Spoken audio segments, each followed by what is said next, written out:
Hello everyone, welcome to my channel. तो friends, आज के इस वीडियो में हम लोग टोटल 50 क्वेश्चन सॉल्व करेंगे और आज के हमारे क्वेश्चन बहुत ज़्यादा इंपॉर्टेंट हैं। तो आप लोग वीडियो अंत तक देखिएगा और कमेंट करके ज़रूर बताइएगा कि वीडियो आपको कैसा लगा। और इसके अलावा सभी को पता है कि एडमिट कार्ड आ चुका है और आप लोगों ने देख भी लिया होगा कि आपका सेंटर कहाँ पर गया है।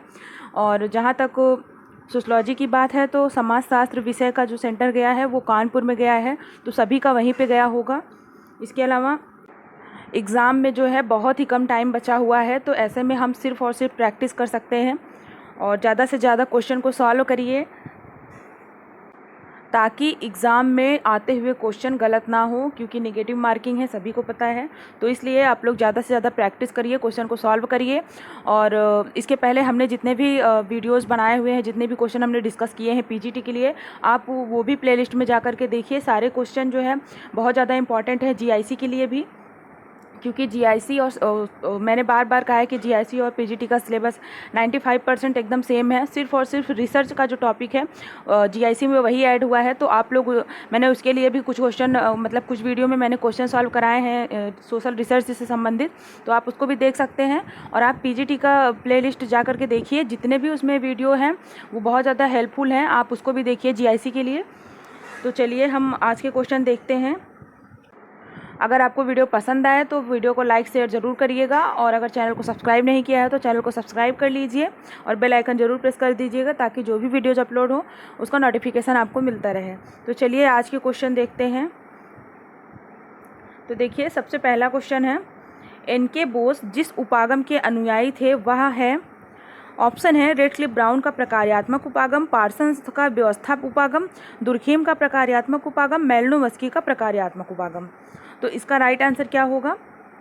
इसका राइट आंसर होगा ऑप्शन नंबर डी, मेलिनोवस्की का प्रकार्यात्मक उपागम। एन.के. बोस जिस उपागम के अनुयायी थे वह था मेलिनोवस्की का प्रकार्यात्मक उपागम। बोस पर अमेरिकी प्रसारवाद के प्रकार्यवाद का अधिक प्रभाव था। अगला क्वेश्चन है, मातहतों का इतिहास प्रत्यय किसने दिया? ऑप्शन है Ranajit Guha, Leela Dube, Marvin Harris, K L. Sharma. तो इसका राइट आंसर होगा option number A, Ranajit Guha. अगला क्वेश्चन है, निम्नलिखित में किसने अपने अध्ययन में उपाश्रित यानी सबर्टन दृष्टिकोण को अपनाया है? ऑप्शन है हार्डग्रेव, घुरिये, डूमा, श्रीनिवास। तो इसका राइट आंसर क्या होगा? इसका राइट आंसर होगा ऑप्शन नंबर ए, हार्डग्रेव। अगला क्वेश्चन है, भारतीय समाजशास्त्री परिषद यानी इंडियन सोशियोलॉजिकल सोसाइटी के अध्यक्ष 2016 में कौन थे? योगेंद्र सिंह, आनंद कुमार, सुजाता पटेल, टी.के. उमान। तो इसका राइट आंसर होगा option number C, Sujata Patel. देखिए, हैदराबाद विश्वविद्यालय के समाजशास्त्र विभाग की प्रोफेसर सुजाता पटेल को जनवरी 2016 में 2 वर्ष के लिए भारतीय समाजशास्त्री परिषद का अध्यक्ष चुना गया था। अगला क्वेश्चन है, निम्नलिखित क्षेत्रों में से डेविड मेंडलबाम ने अपनी अध्ययन किस क्षेत्र में किया? ऑप्शन है गोरखपुर, श्रीपुरम, नीलगिरी, रामपुरा। तो इसका राइट आंसर होगा ऑप्शन नंबर ए, गोरखपुर। गोरखपुर का अध्ययन डेविड मेंडलबाम ने किया था। अगला क्वेश्चन है, निम्न में कौन सा जोड़ा जो है सही सुमेलित नहीं है? पहला है सेक्रेड सेकुलर, इमाइल दुर्खीम। दूसरा है फिलॉसफी ऑफ मनी, जॉर्ज सीमेल। तीसरा है looking glass self, C.H. कूले। D है ऑक्टिव सोसाइटी, एडजेनियो। तो इसका राइट आंसर क्या होगा? इसका राइट आंसर होगा ऑप्शन नंबर ए, सेक्रेड और सेकुलर। ये इमाइल दुर्खीम का नहीं है, दुर्खीम ने सेक्रेड और प्रोफेन की बात की थी। अगला क्वेश्चन देखिए, निम्नलिखित में से कौन सा युग्म सही नहीं है? ऑप्शन है साव्ययी एकता, इमाइल दुर्खीम, प्रतिमान परिवर्त, टालकट पार्सन्स, आत्मदर्पण दर्शन, C.H. कूले, व्यक्तिवादी प्रकार्यवाद, R.K. मर्टन। तो इसमें से कौन सा जोड़ा सही सुमेलित नहीं है? तो इसका राइट आंसर होगा ऑप्शन नंबर डी, व्यक्तिवादी प्रकार्य, R.K. मर्टन। व्यक्तिवादी प्रकार्यवाद R.K. मर्टन का नहीं है, ये विचारधारा मेलिनोवस्की की है। अगला क्वेश्चन है, पिग्मेलियन वाक्यांश किसकी रचना से लिया गया है? George Bernard Shaw, William Shakespeare, John Keats, J Bernard. इसका राइट आंसर होगा option number A, George Bernard Shaw. Pygmalion वाक्यांश जॉर्ज बर्नार्ड की रचना से लिया गया है। पिग्मेलियन प्रभाव उस घटना को संदर्भित करता है जिसमें लोगों की अपेक्षा जितनी अधिक होती है वे अपना उतना बेहतर प्रदर्शन करते हैं, जैसे कि बच्चे, छात्र या कर्मचारी होते हैं। जो देखिए, इसका समाजशास्त्र के अंदर जो है इसके प्रभाव को अक्सर शिक्षा और सामाजिक वर्ग के संबंध से जोड़ा जाता है।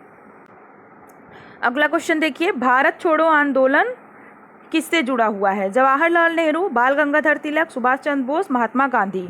तो इसका राइट आंसर होगा option number D, Mahatma Gandhi. Bharat छोड़ो आंदोलन द्वितीय विश्व युद्ध के समय 9 अगस्त 1942 को आरंभ किया गया था।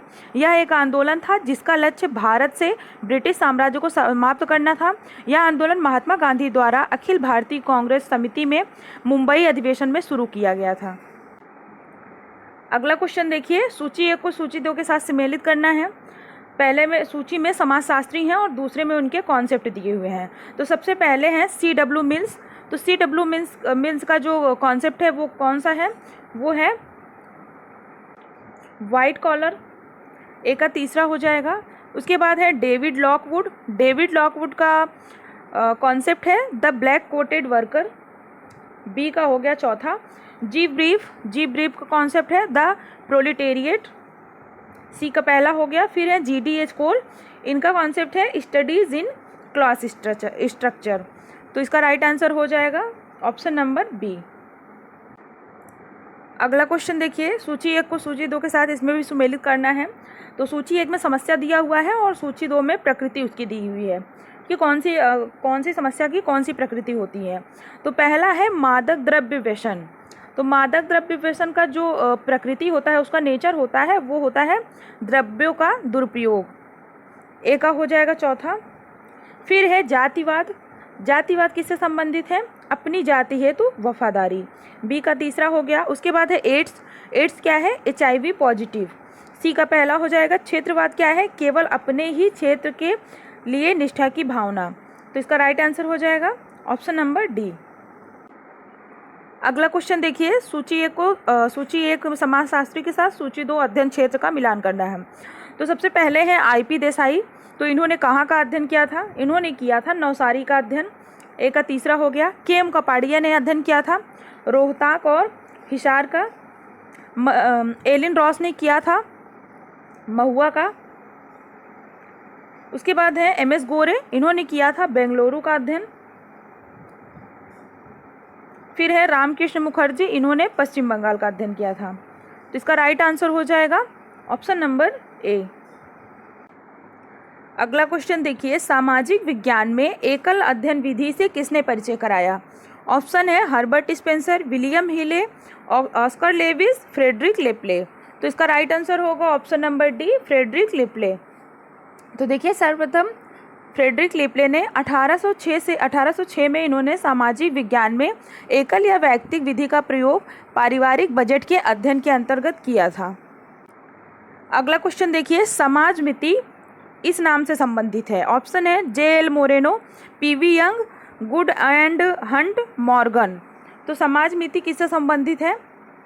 तो इसका राइट आंसर होगा option number A, JL Moreno. समाजमिति विधि का विकास JL मोरेनो ने सन 1934 में समूह संरचना के अपने अध्ययन में किया था और मोरेनो के बाद जेमिंग्स ने अपने शोध अध्ययन में इसका प्रयोग किया था।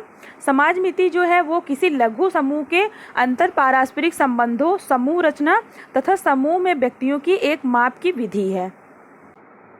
अगला क्वेश्चन देखिए, निम्नलिखित में कौन समालोचक सिद्धांतवादी है? ऑप्शन है वेबर, मैनहीम, एडोर्नो, बोगार्डस। तो इसका राइट आंसर होगा ऑप्शन नंबर सी, एडोर्नो। एडोर्नो जो है ये समालोचक सिद्धांतवादी हैं। इनकी जो है प्रमुख रुचि थी वो आमूल परिवर्तन में थी, किंतु इन्हें जो है अनुभववाद और कठोर एवं अनम्य वैज्ञानिक विधियों को आमूल परिवर्तन उत्पन्न करने के लिए अनुपयुक्त माना जाता है। अगला क्वेश्चन है, निम्न में से कौन विश्व व्यवस्था सिद्धांत से संबंधित है? ऑप्शन है जॉर्ज रिट्जर, आई वालेस्टाइन, N.J. स्मेल्सर, ई सिल्स। तो इसका राइट आंसर क्या होगा? ऑप्शन नंबर बी, आई वालेस्टाइन। अगला क्वेश्चन देखिए, सूची एक को सूची दो के साथ मिलाना है। पहले में लेखक हैं और दूसरे में उनके अवधारणाएं दी हुई हैं। तो सबसे पहले है मैक्स वेबर। तो मैक्स वेबर की कौन सी अवधारणा है? इनकी अवधारणा है व्याख्यात्मक बोध। फिर है वी पेरेटो की अवधारणा है अभिजात्य संचरण। फिर है G.H. मीड, इनकी अवधारणा है स्व। फिर है हर्बर्ट ब्लूमर, इनकी अवधारणा है प्रतीकात्मक अंतःक्रियावाद। तो इसका राइट आंसर हो जाएगा ऑप्शन नंबर ए। अगला क्वेश्चन है, गिडेंस के संरचना सिद्धांत के अनुसार ऑप्शन है संरचना कार्य को निर्धारित करती है, संरचना कार्य को निर्धारित नहीं करती है, संरचना कार्य को निर्धारित नहीं करती है, या इसके विपरीत कार्य संरचना को पुनः उत्पन्न करती है, संरचना का हमेशा निर्माण होता रहता है। तो गिडेंस के अनुसार संरचना सिद्धांत, तो इसमें से कौन सा सही है? तो इसका राइट आंसर होगा ऑप्शन नंबर बी, संरचना कार्य को निर्धारित नहीं करती है। देखिए, गिडेंस के संरचना सिद्धांत के अनुसार संरचना जो है ये कार्य का निर्धारण नहीं करती है। गिडेंस ने माना कि संरचना के निर्माण में व्यक्ति और समाज दोनों की अपनी अपनी भूमिकाएं होती हैं। अगला क्वेश्चन है, सूची एक को सूची दो के साथ सुमेलित करना है। समाजशास्त्री है और समाजशास्त्री परंपरा है। तो इमाइल दुर्खिम कौन सी परंपरा से संबंधित हैं? तो इमाइल दुर्खिम संबंधित हैं प्रकार्यवाद से। ए का हो गया। चौथा, क्लिफर्ड गिब्स जो हैं ये संबंधित हैं व्याख्यात्मक। क्लॉड लेवी स्ट्रॉस ये संबंधित हैं संरचनावाद से। फिर है माइकल फूको, ये संबंधित है उत्तर आधुनिकतावाद से। इसका राइट आंसर हो जाएगा ऑप्शन नंबर ए। अगला क्वेश्चन देखिए, सामाजिक प्रघटना को समझने के लिए निम्न में से कौन प्रकार्यात्मक उपागम को नहीं अपनाता है? ऑप्शन है Jeffrey Alexander, Kingsley Davis, R K. Merton, J. Habermas. तो इसका राइट आंसर होगा option number D, J. Habermas. Habermas समाजशास्त्री जगत में अपने आलोचनात्मक सिद्धांत के लिए जाने जाते हैं। इन्होंने प्रकार्यात्मक उपागम का प्रयोग नहीं किया था। अगला क्वेश्चन है, एम फूको के लिए निम्नलिखित में से कौन सा कथन सही नहीं है, यानी माइकल फूको।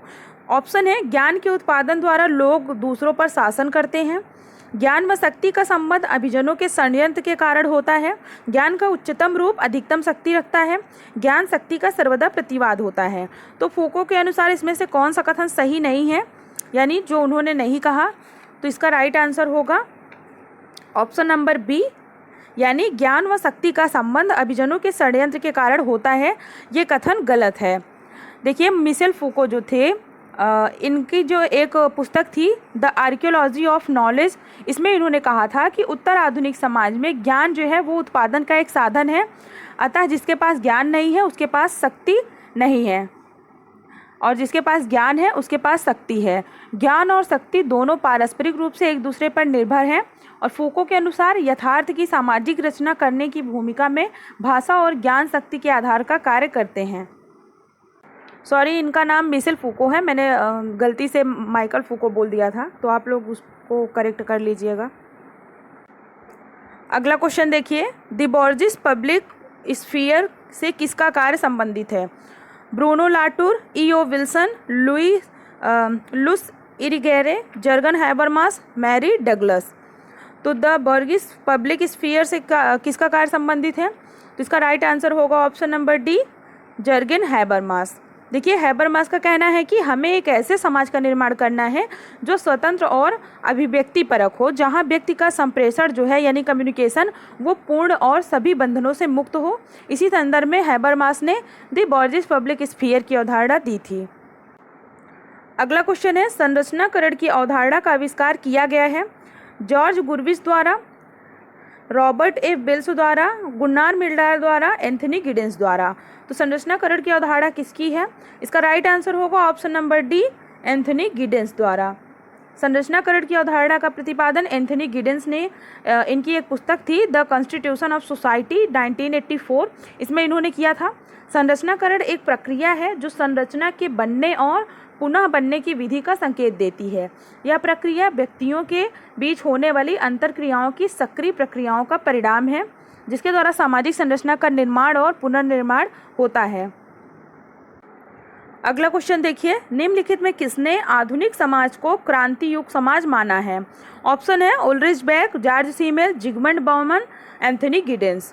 तो इसका राइट आंसर होगा ऑप्शन नंबर, एक सेकेंड, इसका राइट आंसर होगा ऑप्शन नंबर ए, सॉरी इसका आंसर होगा Anthony Giddens, option number D ही होगा, थोड़ा सा इसमें कन्फ्यूजन था। तो देखिए एंथनी गिडेंस जो थे, इन्होंने आधुनिक समाज को क्रांतिपूर्ण समाज माना है। इन्होंने स्वीकार किया है कि आधुनिकता ने कई भौतिक समस्याओं के अतिरिक्त मानसिक एवं सामाजिक संबंधों की समस्याएं पैदा की हैं और आधुनिक समाज की इन कमजोरियों के कारण इन्होंने एक स्थान पर इसे बेलगाम समाज भी कहा है। अगला क्वेश्चन देखिए, किन्हें संरचनावाद का सर्वाधिक प्रखर मार्क्सवादी कहा जाता है? Levi Strauss, L Althusser, Jacques Derrida, Anthony Giddens. तो इसका राइट आंसर होगा option number B, L Althusser यानी लुई अल्थ्यूजर। इनको संरचनावाद का सर्वाधिक प्रखर मार्क्सवादी कहा जाता है। संरचनावाद सामाजिक घटनाओं के अध्ययन का एक ऐसा उपागम है जिसमें सामाजिक क्रिया की अपेक्षा सामाजिक संरचना को अधिक महत्व दिया जाता है। और संरचनात्मक मार्क्सवाद जो है, ये संरचनात्मकता के आधार पर मार्क्सवादी दर्शन के लिए एक दृष्टिकोण है। अगला क्वेश्चन देखिए, किसने माना है कि तर्क पागलपन की अंतिम भाषा है? J Derrida, J Alexander, M Foucault, C W Mills. तो इसका राइट आंसर होगा ऑप्शन नंबर सी, एम फूको।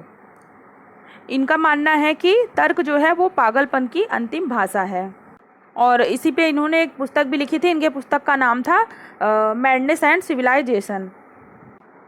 अगला क्वेश्चन है, कौन मानते हैं सभी परिचय, प्रस्तुति, भविष्यवाणी इत्यादि अपने से बाहर कुछ चीज़ों पर निर्भर है? ऑप्शन है J Habermas, Anthony Giddens, M Foucault, J Derrida. तो इसका राइट आंसर होगा option number A, J Derrida. Sorry, इसका राइट आंसर होगा option number D, J Derrida. तो देखिए, शब्दों के पीछे छिपे वास्तविक अर्थ को जानने की इस विखंडन की विधि को चर्चा में लाने का श्रेय किसको है? फ्रांस के दार्शनिक जॉक दरिदा को जाता है। इन्होंने कहा था कि सभी परिचय, प्रस्तुति, भविष्यवाणी इत्यादि अपने से बाहर कुछ चीज़ों पर निर्भर है। अगला क्वेश्चन है, निम्नांकित में कौन उत्तर आधुनिकता के समर्थक हैं? एंथनी गिडेंस, जे बैड्रिलार्ड, जे हैबरमास, जेसी अलेक्जेंडर। तो इसका राइट आंसर होगा ऑप्शन नंबर बी, जे बैड्रिलार्ड। जे बैड्रिलार्ड उत्तर आधुनिकता के समर्थक हैं। इसके अतिरिक्त इनकी गणना नव मार्क्सवादियों में भी की जाती है। अगला क्वेश्चन है, निम्नांकित में कौन एक प्रत्यक्षवाद का स्पष्ट आलोचक है? Emile Durkheim, Max Weber, J Habermas, S Spencer. तो इसका राइट आंसर होगा option number C, Habermas. Habermas प्रत्यक्षवाद के स्पष्ट आलोचक हैं। अगला क्वेश्चन है, सांस्कृतिक संरचनावाद के सिद्धांत के प्रतिपादक कौन है? एंथनी गिडेंस, पियरे बोर्दियू, मैकाइवर एवं पेज पियर्सन। तो इसका राइट आंसर होगा ऑप्शन नंबर बी, पियरे बोर्दियू। देखिए, बोर्दियू के अनुसार संस्कृति आदतन व्यवहार की एक अर्जित व्यवस्था है जो क्रियाओं की व्यक्तिगत योजनाओं को जन्म देती है। बोर्दियू जो है ये मानते हैं कि सामाजिक संरचनाएं संस्कृति को जन्म देती हैं और बाद में व्यवहारों को उत्पन्न करती हैं और अंत में ये जो व्यवहार होते हैं ये सामाजिक संरचनाओं को निर्मित करते हैं। अगला क्वेश्चन देखिए, झोपड़पट्टी की पहचान क्या है? रहन सहन की अमानवीय स्थितियाँ, वहाँ के निवासियों का विभिन्न अपराधों में संलग्न रहना, नैतिक मूल्यों की कमी, खराब आर्थिक दशा। तो इसका राइट आंसर होगा ऑप्शन नंबर ए, रहन सहन की अमानवीय स्थितियाँ। ये क्या है? झोपड़पट्टी की पहचान है, यानी उनका जो रहन सहन का स्तर होता है वो बहुत ही बदतर होता है। अगला क्वेश्चन है, निम्न में से किसने पोस्ट इंडस्ट्रियल सोसाइटी पद का प्रवर्तन किया? जे Burnham, J K Galbraith, Daniel Bell, R Dahrendorf. तो इसका राइट आंसर होगा option number C, Daniel Bell. Post industrial society पद का प्रवर्तन डेनियल बेल ने किया। इनके अनुसार उत्तर औद्योगिक समाज का तात्पर्य एक ऐसे समाज से है जहां केंद्रीय महत्व के रूप में संपत्ति एवं धन संपदा का स्थान ज्ञान लेता जा रहा है और यही शक्ति व सत्ता का मुख्य स्रोत बनता जा रहा है। अगला क्वेश्चन देखिए, सामूहिक सौदेबाजी का उद्भव एवं विकास सामान्यतः किसके साथ संबंधित माना जाता है? ग्रामीणीकरण, नगरीकरण, जनजातीकरण, औद्योगिकरण। तो इसका राइट आंसर होगा ऑप्शन नंबर डी, औद्योगिकरण।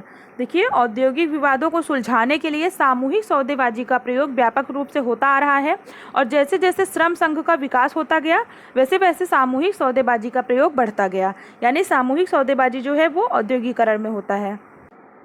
अगला क्वेश्चन है, निम्नलिखित में कौन सी एक औद्योगिक समाज की विशेषता है? ऑप्शन है परंपराओं एवं प्रथाओं का अनुरक्षण, सजातीयता एवं वर्ग चेतना की कमी, प्रतिस्पर्धा एवं संघर्ष, सभी सही हैं। तो इसका राइट आंसर होगा ऑप्शन नंबर सी, प्रतिस्पर्धा एवं संघर्ष औद्योगिक समाज की विशेषता है, यानी औद्योगिक समाज में प्रतिस्पर्धा और संघर्ष दोनों होता है। अगला क्वेश्चन है, नव मार्क्सवादी निम्न में से किसका प्रतिनिधित्व करते हैं? फ्रैंकफर्ट स्कूल का, ब्रिटिश स्कूल का, फ्रेंच स्कूल का, शिकागो स्कूल का। तो इसका राइट आंसर होगा ऑप्शन नंबर ए, फ्रैंकफर्ट स्कूल का। नव मार्क्सवादी फ्रैंकफर्ट स्कूल का प्रतिनिधित्व करते हैं, जिसमें हैबरमास व अल्थ्यूजर प्रमुख रूप से हैं। अगला क्वेश्चन है, विधि सम्मत संकट की अवधारणा सर्वप्रथम 1973 में प्रस्तावित की गई। जे हैबरमास द्वारा, एल अल्थ्यूजर द्वारा, जे अलेक्जेंडर द्वारा, उपरोक्त में से कोई नहीं।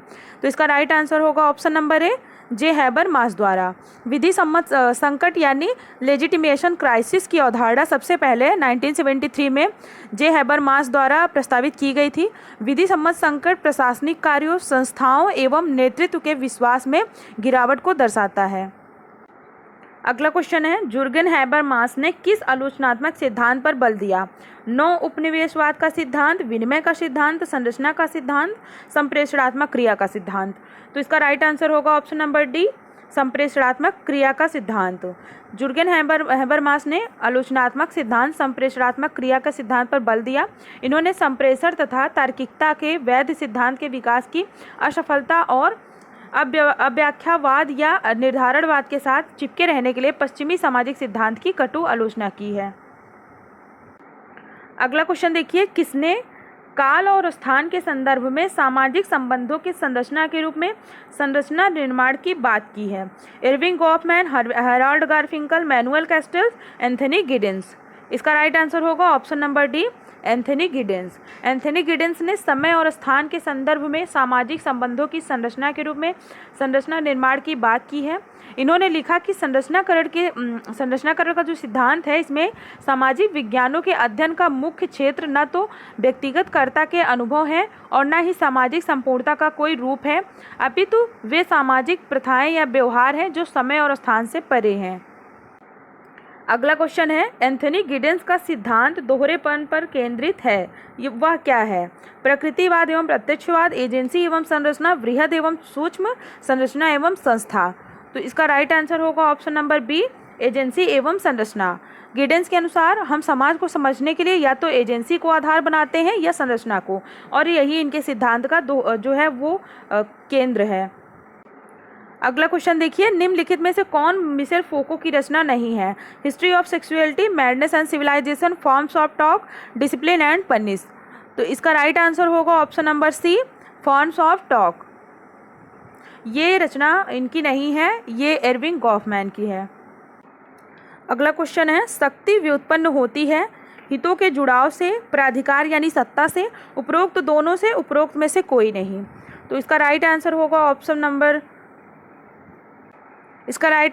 ऑप्शन नंबर बी, प्राधिकार यानी सत्ता से। शक्ति प्राधिकार सत्ता से व्युत्पन्न होती है, यानी सत्ता से उत्पन्न होती है, यानी जिसके पास अथॉरिटी होती है उसी के पास शक्ति होती है, उसी के पास पावर होती है। अगला क्वेश्चन देखिए, निम्नांकित में कौन सा भारत में क्षेत्रवाद को जन्म देने वाला कारक है? शिक्षा का विस्तार, बेकारी की समस्या, क्षेत्रीय संस्कृति को श्रेष्ठ मानना, उपयुक्त सभी। तो इसका राइट आंसर होगा ऑप्शन नंबर सी, क्षेत्रीय संस्कृति को श्रेष्ठ मानना, यानी अपनी ही संस्कृति को श्रेष्ठ मानना। ये क्या जन्म देता है? ये क्षेत्रवाद को जन्म देने वाला कारक है। अगला क्वेश्चन है, निम्नलिखित में पूंजीवाद की प्रमुख आर्थिक संस्था कौन सी है? अत्यधिक उत्पादन, मुद्रा एवं ऋण, मूल्य यांत्रिकी, उपयुक्त सभी।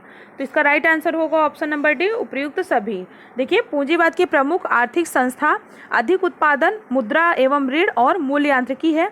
पूंजीवाद की धारणा का प्रयोग सामान्यतः उत्पादन और वितरण की एक ऐसी आर्थिक व्यवस्था के लिए किया जाता है जिसमें आर्थिक जीवन का अधिकांश भाग विशेषतः उत्पादित वस्तुओं का स्वामित्व एवं विनियोजन निजी तौर पर आर्थिक प्रतिस्पर्धा की प्रक्रिया तथा लाभ की प्राप्ति की प्रकट की इच्छा द्वारा संचालित होता है। अगला क्वेश्चन है, उत्पादन के संबंधों में होता है इनका संबंध वस्तु और वस्तु, लोग और वस्तु, लोग और लोग, फैक्ट्री और मजदूर। इसका राइट आंसर होगा ऑप्शन नंबर बी, लोग और वस्तु। देखिए, अर्थशास्त्र में जो है उत्पादन औद्योगिक प्रतिष्ठानों द्वारा वस्तुओं या सेवाओं को निर्मित करने की प्रक्रिया को कहते हैं।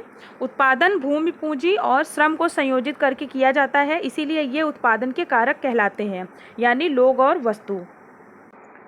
अगला क्वेश्चन है, पूंजीपतिकरण की अवधारणा से कौन संबंधित है? R.D. Laing, S.N. Einstein, M. Bowles और H. Gittings, J.H. गोल्डथ्रोपे और डेविड लॉकवुड। तो इसका राइट आंसर होगा option number D, J.H. Goldthorpe और डेविड लॉकवुड। इन्होंने पूंजीपतिकरण की अवधारणा दिया था। अगला क्वेश्चन है, अल्थ्यूजर के सामाजिक रचना अवधारणा के 3 मुख्य तत्व हैं, निम्न में से सही उत्तर चुनिए। समाज, राजनैतिक व्यवस्था तथा विचारधारा, राजनैतिक व्यवस्था, अर्थव्यवस्था तथा संस्कृति, अर्थव्यवस्था, राजनैतिक व्यवस्था एवं विचारधारा, संस्कृति, व्यक्तित्व एवं समाज। तो इसका राइट आंसर होगा ऑप्शन नंबर सी, यानी अर्थव्यवस्था, राजनैतिक व्यवस्था और विचारधारा। ये अल्थ्यूजर की सामाजिक रचना की अवधारणा के मुख्य तत्व हैं। अगला क्वेश्चन देखिए, टीबी बाटोमोर के अनुसार कौन से सिद्धांत में सामाजिक विकास को तकनीकी एवं उत्पादन शक्तियों में वृद्धि के रूप में वर्णित किया है? मार्क्सवादी सिद्धांत ने, संरचनावादी सिद्धांत ने, प्रत्यक्षवादी सिद्धांत ने, नौप्रकारवादी सिद्धांत ने। इसका राइट आंसर होगा ऑप्शन नंबर ए, मार्क्सवादी सिद्धांत ने। देखिए, टीबी बाटोमोर पूंजीवाद और समाजवाद दोनों के अपने अध्ययन एवं विश्लेषण के लिए जाने जाते हैं। इन्होंने जो है मार्क्सवादी सिद्धांत में सामाजिक विकास को तकनीकी एवं उत्पादन शक्तियों में वृद्धि के रूप में वर्णित किया है। अगला क्वेश्चन है, मार्क्सवादी सिद्धांत के अनुसार कौन सी एक मूल संरचना है? कानून व्यवस्था, राजनैतिक व्यवस्था, आर्थिक व्यवस्था, सामाजिक व्यवस्था। तो इसका राइट आंसर होगा ऑप्शन नंबर सी, आर्थिक व्यवस्था। मार्क्सवादी सिद्धांत के अनुसार आर्थिक व्यवस्था ही संपूर्ण व्यवस्था का आधार स्तंभ है, जिससे समाज संचालित होता है। अगला क्वेश्चन देखिए, प्रौद्योगिकी निर्धारणवाद यानी थ्योरी ऑफ टेक्नोलॉजिकल डिटर्मिनिज्म के साथ कौन संबंधित है? Karl Marx, T Veblen, M Weber, P A Sorokin, R Benedict. इसका राइट आंसर होगा option number B, T Veblen. इनको प्रौद्योगिकी निर्धारणवाद कहा जाता है। आज का लास्ट क्वेश्चन है, निम्नलिखित में कौन सी आर्थिक संस्था नहीं है? श्रम विभाजन, संपत्ति, भूस्वामित्व, कृषि उत्पाद। तो इसका राइट आंसर होगा ऑप्शन नंबर डी, कृषि उत्पाद। कृषि उत्पाद आर्थिक संस्था नहीं है। तो ये थे आज के हमारे 50 क्वेश्चन। आई होप आपको वीडियो पसंद आया होगा, कमेंट करके ज़रूर बताइएगा। और अगर आपको वीडियो पसंद आया तो प्लीज़ वीडियो को लाइक और शेयर ज़रूर करिएगा। और चैनल पे फर्स्ट टाइम विजिट किए हैं तो आप चैनल को सब्सक्राइब कर लीजिए और बेल आइकन ज़रूर प्रेस कर दीजिएगा, ताकि उसका नोटिफिकेशन आपको मिलता रहे। और इसके अलावा अगर आप GIC एग्ज़ाम के लिए तैयारी कर रहे हैं और एडमिट कार्ड आ चुका है, सभी को पता है, तो इसके लिए आप जो है ज़्यादा से ज़्यादा प्रैक्टिस कीजिए क्वेश्चन। और उसके लिए हमारे प्लेलिस्ट में जा कर के आप बहुत सारे वीडियोज़ हैं, आप उसको देख सकते हैं। और हमने बहुत सारे क्वेश्चन भी सॉल्व किए हैं, उसको भी आप देखिए। तो आज के लिए बस इतना ही, मिलते हैं नेक्स्ट वीडियो में। Thank you.